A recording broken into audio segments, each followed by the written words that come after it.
తాను తగ్గించుకొని లోకానికి వచ్చింటున్నాడు. 2026 సంవత్సరాల క్రితమే ఎవరైన యేసుక్రీస్తువారు లోకానికి కన్యక గర్భంగా ఆయన జన్మిస్తూ ఇచ్చినాడు. అంతేకాకుండా యేసుక్రీస్తువారు 33.5 సంవత్సరంలో ఈ లోకంలో జీవిస్తూ వచ్చినాడు. ఆయనలో ఏ పాపము లేదు, ఏ కపడము లేదు, ఏ దుర్నీతి లేదని బయటపడుతున్నది.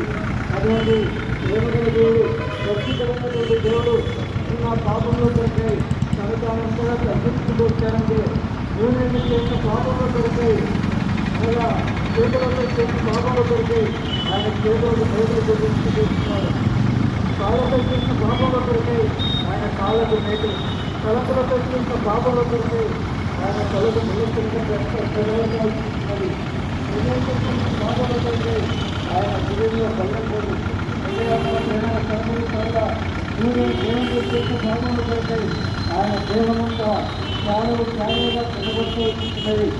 ప్రగతిని స్వరూపంగా ఆయన కోల్పోతూ వచ్చినాడు. ఆత్మకు ముద్దగా ఆయన చేపడుతూ వచ్చినాడు. ఇందునంతగా ప్రేమించి చివరి రక్తపు పొద్దు వరకు ఆ కలువర్చులో ఆయన కారుస్తూ ఇచ్చినాడని.